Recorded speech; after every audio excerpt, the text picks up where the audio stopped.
Huh, she is pretty cute. Ah, that's just endearing. Astolfo, huh? I wonder what type of hero she is. Let's see. Oh. Oh. Well, so that was a fun trip. Now moving on to Astolfo's lore. Astolfo is a heroic spirit who is one of the 12 Peers of Charlemagne from the matter of France or the Carolingian legend. The 12 paladins are basically the French version of the Knights of the Round Table. They serve as the elite of the imperial army and also as advisors to King Charlemagne or Charles the Great.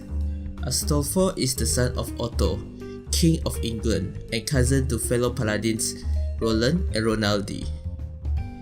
He is a fictional hero who is mentioned in works of literature such as Song of Roland, La Prise de Pampelune, Morgante, Orlando Innamorato, Orlando Furioso.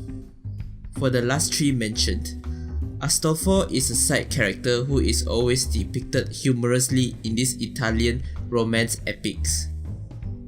He is also a duke in the stories. For Type Moon, they took inspiration from these romance epics as basis to design the lovingly fun and hyperactive Astolfo that we know today. They specifically took inspirations from parts of Orlando Innamorato and Orlando Furioso in crafting Astolfo. In Orlando Innamorato, Astolfo was participating in a jousting tournament in King Charlemagne's court with Angelica, daughter of King Cathay, as the prize. Only those who can defeat her brother Argalia can have her. Argalia, equipped with his magic lance, defeated Astolfo. Then, a knight called Ferraguto challenged him only to be felled by his lance. The defeated Ferraguto then hurled insults that angered Argalia and challenged him to a death match. His anger made him forget his lance. Unable to defeat Ferraguto, Argalia then ran away with him in pursuit. In the commotion, Astolfo took the lance for himself without knowing about its magical properties. Astolfo continued to use the lance to defeat others in the tournament and in his further adventures.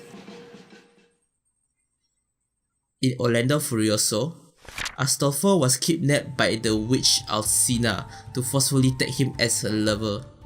He is enchanted by Alcina's magic and transformed into a myrtle tree once she got tired of him.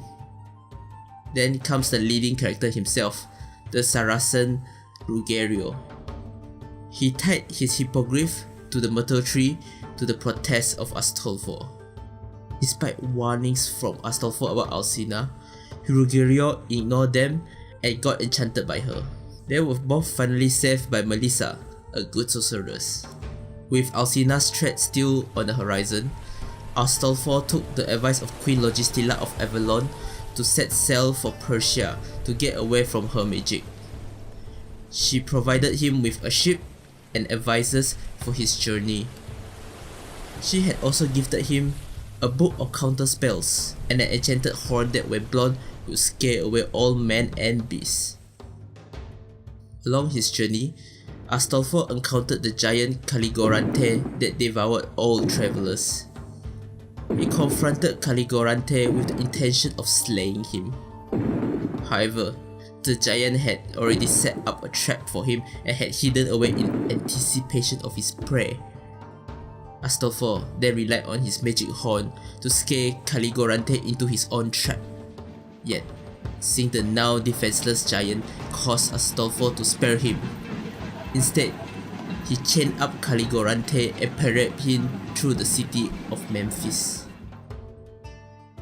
Astolfo passes through Arabia, the Red Sea, and to the Canal of Trajan in Egypt on the stead of his enchanted horse, Rabaciano. a horse made of hurricane and flame. Arriving at Cairo, Astolfo alongside a pair of knights, Griffin and Aquilan, fought an evil immortal thief, Aurelio. Aurelio is enchanted to regenerate from any wounds, thus making normal attacks useless.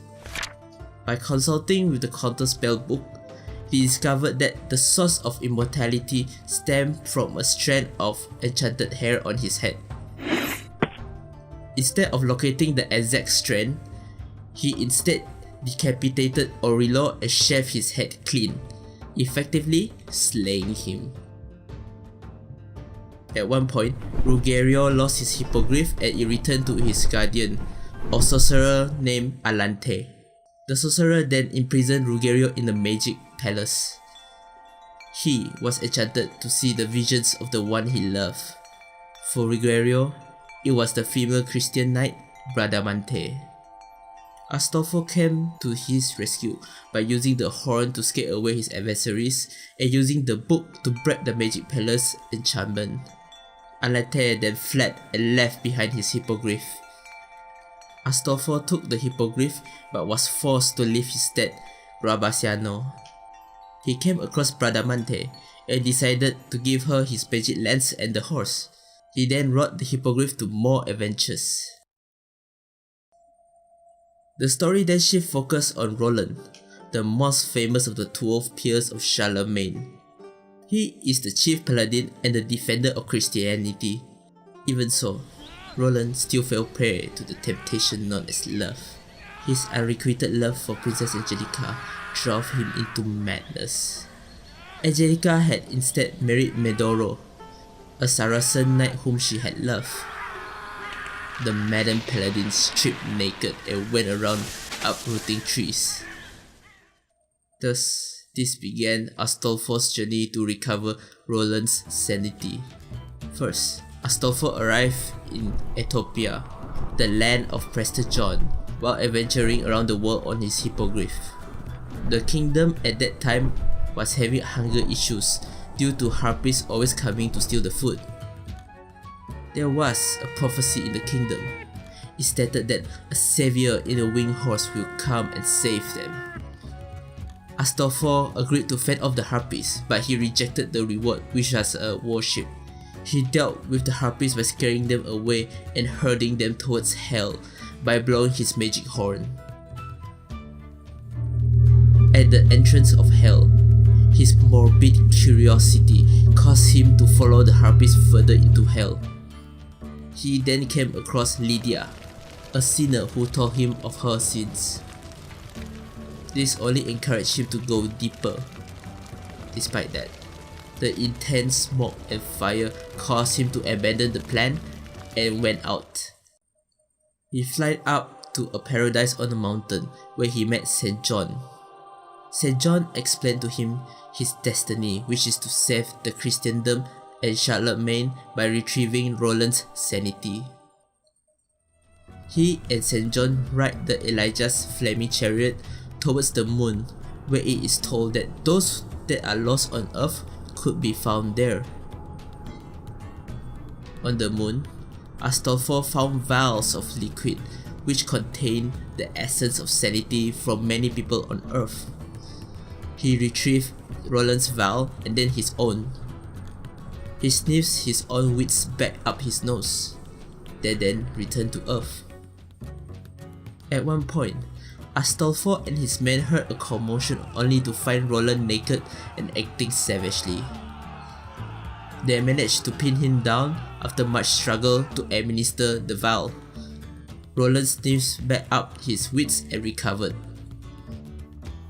With Roland recovered, they defended Paris against the Saracen invaders with the aid of Prester John.